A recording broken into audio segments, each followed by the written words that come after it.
Jack and Violet had been married for several years. They were fortunate to maintain a strong bond, rarely arguing and always being considerate of each other. Both had stable jobs and they lived in a cozy, rented apartment. Violet had been buzzing with excitement for the past week. Very soon they would celebrate a special anniversary, the day their relationship began. They had often talked about celebrating not just their wedding day, but other significant dates too. About a month ago, they decided that on this special day, Jack would pick her up from work and they would head to a restaurant. On Wednesday, Violet woke up in high spirits. Today, she would get to escape the daily grind and enjoy a romantic evening with her husband. He had left for work before her, so they hadn't had much time to talk, but that was okay. The evening was just around the corner.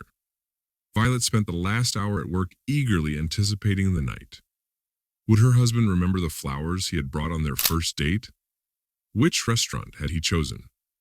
As the workday came to an end, her husband still hadn't called. He probably just plans to meet me downstairs, she thought, wrapping up her tasks and bidding her colleagues goodbye before heading outside. The woman scanned the area for her. Husband was nowhere in sight, with or without a bouquet. Sensing something was off, she began to call him. He finally answered on the third try. Violet, I'm at David's birthday party.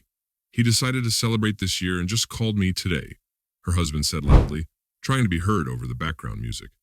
I'll be home late. Don't wait up for me. Go to bed. Violet was so upset that she didn't even reply. She just hung up the phone. He forgot. He forgot about our little celebration, even though we had discussed it for so long. As she stood there staring blankly at her phone, it began to rain heavily, as if on cue. She dashed under the building's canopy, joining a few other employees seeking shelter. Glancing irritably at the clouds, which showed no signs of clearing, she called a taxi. Her sadness quickly turned into anger toward her husband.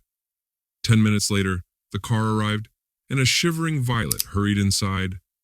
As soon as she settled into the seat, the driver cheerfully greeted her without turning around and started the trip. Something about his voice seemed familiar. During the ride, the man made a few more comments, and she couldn't shake the feeling that they had met before. Curious, she checked the trip details on her phone and looked up the driver's name. Her eyes widened. Yes, it was her old classmate who had left school in the 9th grade. Matthew? I didn't recognize you at first, Violet exclaimed happily. The former classmate turned around, equally surprised, and recognized her too. One word at a time, they got to talking, the evening traffic jams working in their favor. Matthew, thrilled by the unexpected reunion, invited Violet to a cafe. Without hesitation, she agreed. She needed to unwind, and no one was waiting for her at home anyway. She returned home after midnight, her husband still absent. Inspired by the surprise meeting, she went to bed, still abuzz with the day's events. Back in school, Matthew had been the heartthrob of their class, someone she had been too shy to approach.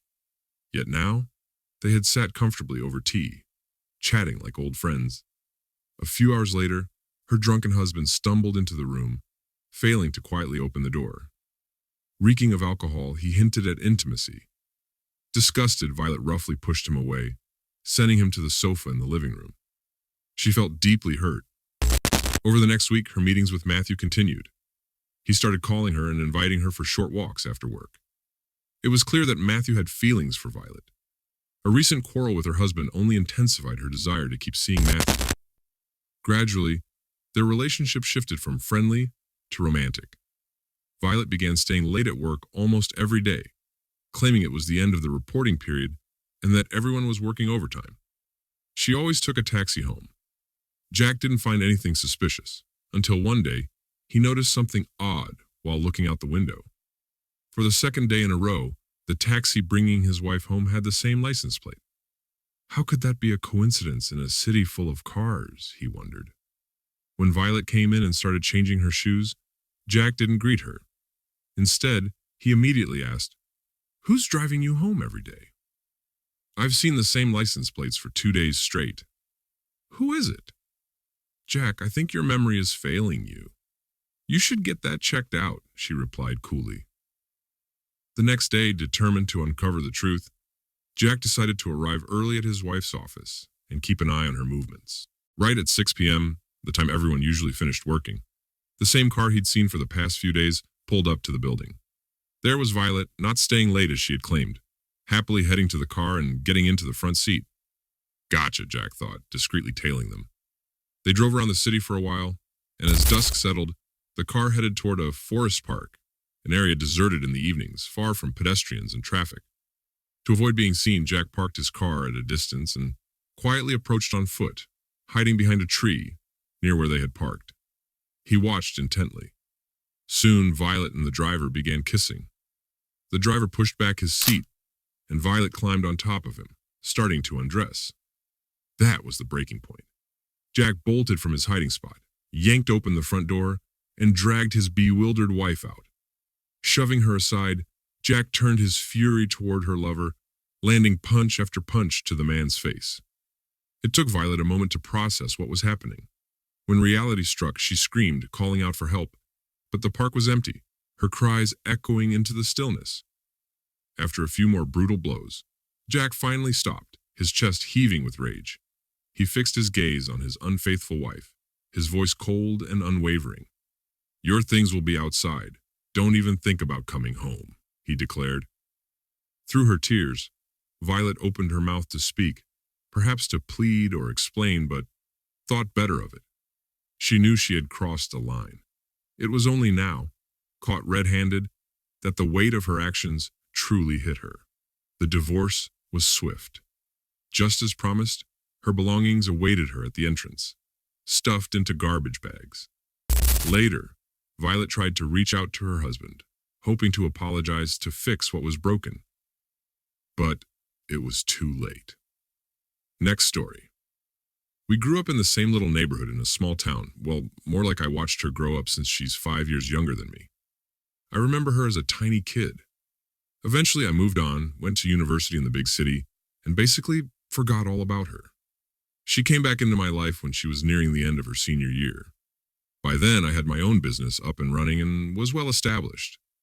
I wasn't married, but I did have a girlfriend at the time. Then came Irene, much more mature, and I was completely captivated. We started dating, and honestly, I felt like a teenager again, rushing home every night, unable to imagine a day without her. I had already distanced myself from my ex-girlfriend and felt I owed her the truth. So I told her everything and asked her to leave without any drama. I still remember how heartbroken she was and how she warned me about Irene. Back then, I didn't take her seriously. I brushed it off, too wrapped up in my new relationship. Things moved fast, and before I knew it, I was married and deep into family life. If only I had known then how right my ex was, and how much hurt my dear wife would cause me later on. But that's a story for another time. Let's take it step by step. Our relationship developed rapidly, and soon, Irene became pregnant. Our wonderful son was born, and as expected, she went on maternity leave. But after 3 years, she started insisting on working at my company. By that time, our child was already in kindergarten. Now, let me make this clear. She was a good employee, but not an outstanding one.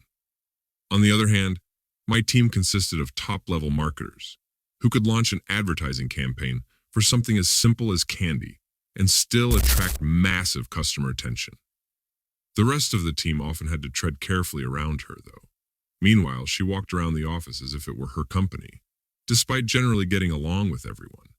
Cheating Secrets podcasts like me